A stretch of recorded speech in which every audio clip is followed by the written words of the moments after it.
It's here. It has finally happened. It's got a ton of stuff. Fewer hallucinations, better coding, better writing, more customization, better health advice. OpenAI announced ChatGPT-5, coming soon to a computer near you. ChatGPT-5 just dropped this morning, and it already sounds like it's going to be game-changing. So let's talk about the biggest changes they announced this morning. So first of all, what it is.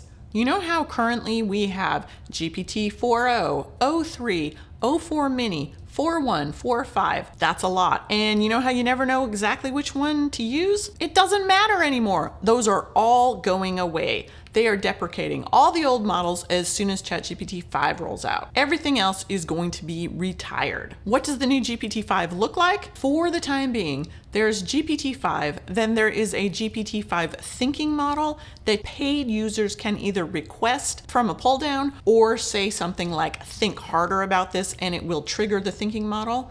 And then there is a GPT-5 Mini. The Mini model seems like it will kick in once people have hit their limits on their GPT-5 regular usage. They also do have plans to integrate all three models in the near future so that eventually you won't need to choose which model you want to use. You won't have to decide whether you need a more thinking model or not. It will figure out from the context of your prompt which model would be best suited to answer the question. Who has access to it?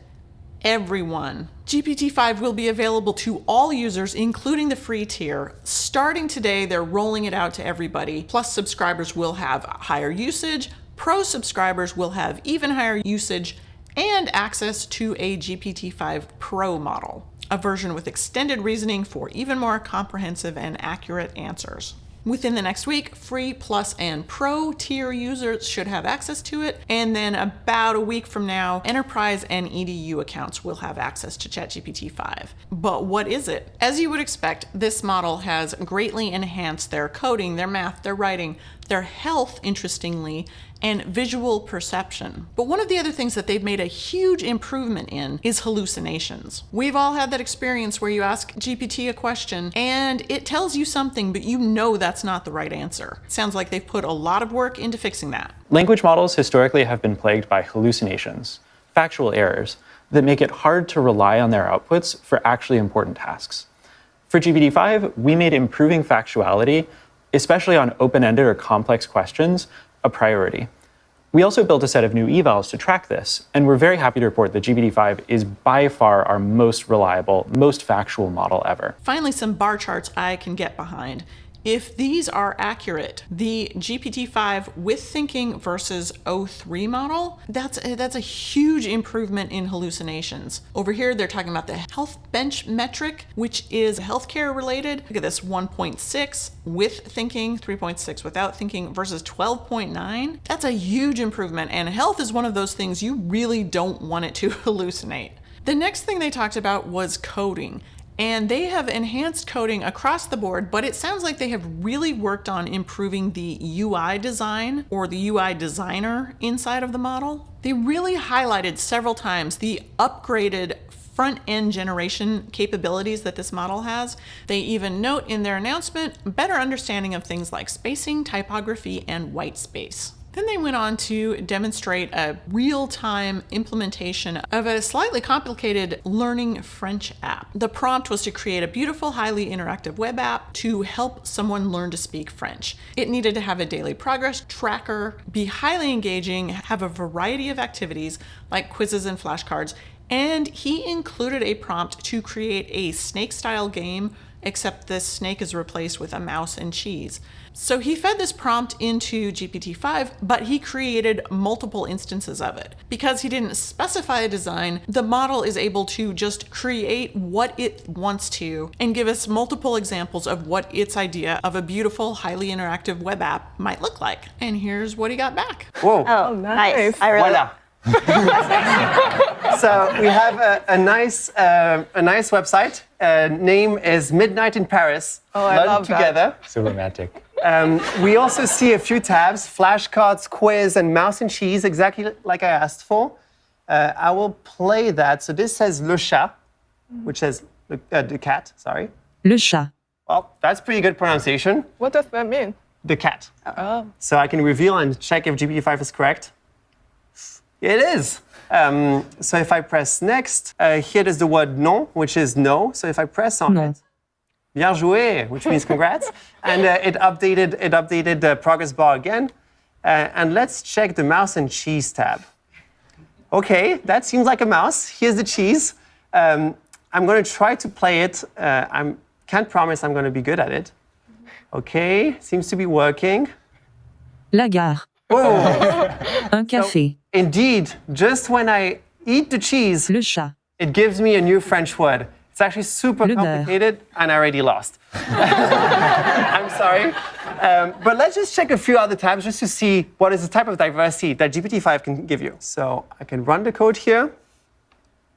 Oh, okay, that's not my favorite, but it seems that I can maybe switch. Oh, look at that.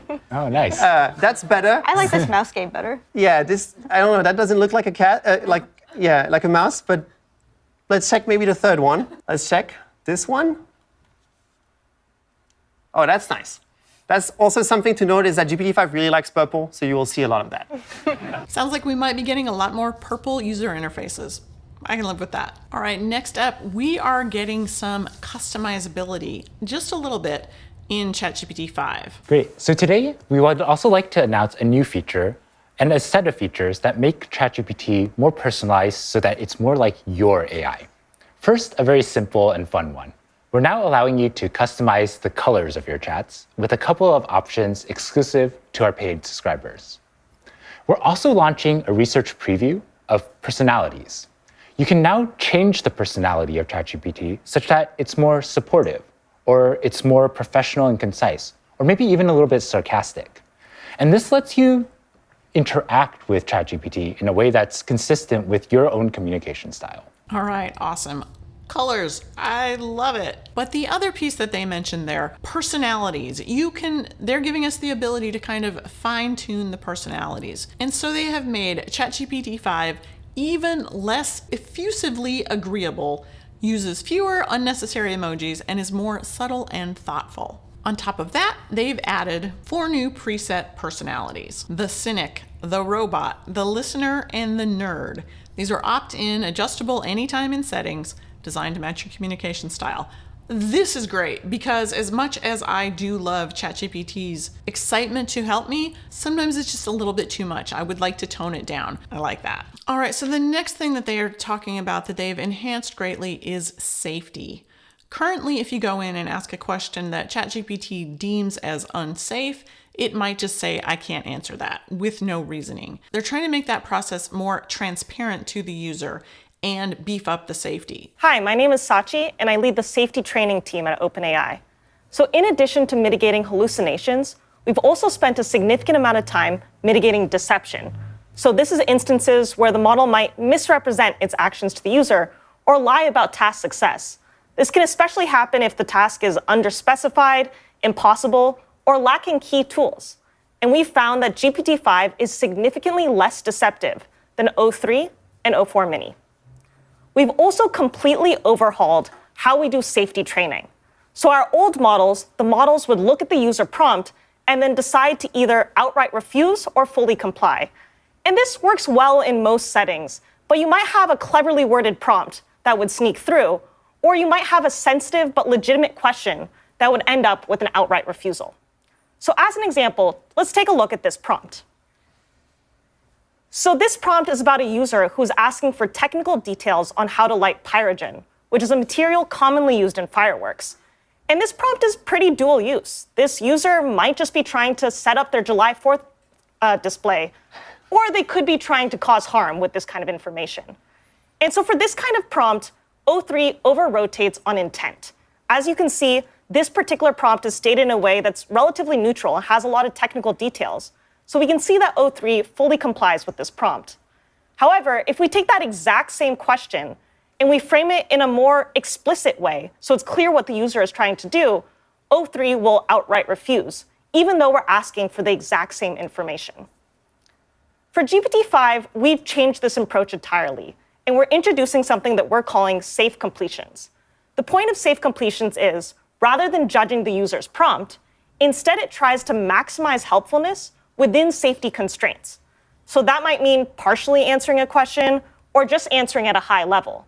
If we have to refuse, we'll tell you why we refused, as well as provide helpful alternatives that can help create the conversation in a more safe way.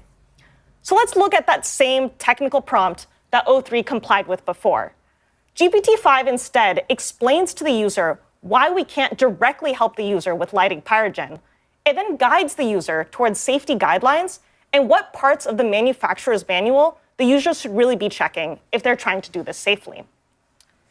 Overall, GPT-5 allows for better handling of tricky dual-use scenarios, and users will experience fewer "I'm sorry, I can't assist with that." And it creates a more robust safety system. This is one big step towards a more safe, reliable, and helpful AI. The next piece they talked about was health. As we saw in the GPT OSS models, it sounds like they've put a lot of work into really training these newer models on health data and getting better evaluations for the user. Compared to previous models, it acts more like an active thought partner, proactively flagging potential concerns and asking questions to give more helpful answers. So they gave a long example of a woman who fed in some cancer diagnosis information, some biopsy results, and was, by her own description, really in a state of panic and shock when she got these results. She fed them into ChatGPT, and it was able to explain all the medical jargon, but also sort of talk her through what this meant, so that by the time she was able to consult with her doctor about what the steps going forward were, she could talk to her doctor in a state of at least somewhat understanding the baseline information, instead of that initial just shock moment where you feel like you're underwater and you don't really hear anything the doctor is saying. They are very clear to point out ChatGPT is not a doctor, and they do want you to think of it as a partner to help you understand results. The woman they were speaking to said when she fed her results into ChatGPT-5, it gave her not only a breakdown of what the tests meant, but also what data was missing, what other tests were likely to be run, what questions she should follow up with her doctor about, and what some things might be to think about going forward. So she felt like it really filled in the gaps between her, the patient, knowing nothing about medicine, and the doctor who knew everything about the very specific technical details. But there are a lot of dots to connect between the two. It sounds like they have really put a lot of work into making this something really robust that you could use if you were facing a lot of healthcare information that you needed help understanding. They've put a lot of work into making this usable and helpful as kind of a healthcare companion to use in conjunction with your medical team. I love that they put this amount of work into this. I feel like this is really a space that can help a lot of people. All right, and I know a few of you want some exciting benchmarks. Here you go. GPT-5 is a state-of-the-art coding model. On SweBench, a measure of Python coding ability, GPT-5 sets a new high of 74.9% versus the 69.1% from O3. On Aider Polyglot, which is a benchmark that covers all sorts of programming languages and not just Python, GPT-5 scores 88%, a stark improvement over O3. SweBench, it did great. And in case you were looking for some actual pricing, they have a breakdown here. GPT-5, $1.25 per million tokens, GPT-5 Mini, 25 cents per million tokens, or GPT-5 Nano, 5 cents per million tokens. So you can see there's a huge difference both in cost, but also obviously in performance. So one other thing worth mentioning, along with the updated sort of personalities and user preferences, they did mention that ChatGPT-5 will be able to see what you see.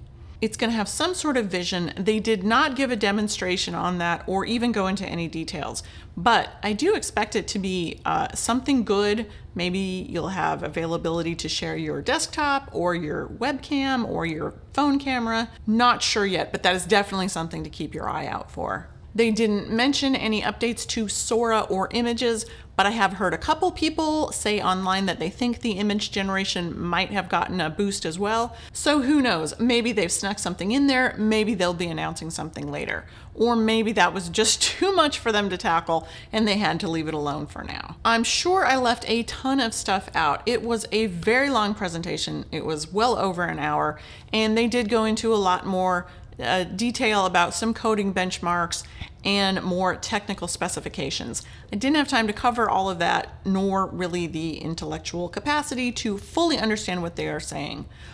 One more thing of note, they did bring out the CEO of Cursor, and he mentioned that GPT-5 will be or is now available in Cursor and will be free for everyone to play around with for the next couple of days.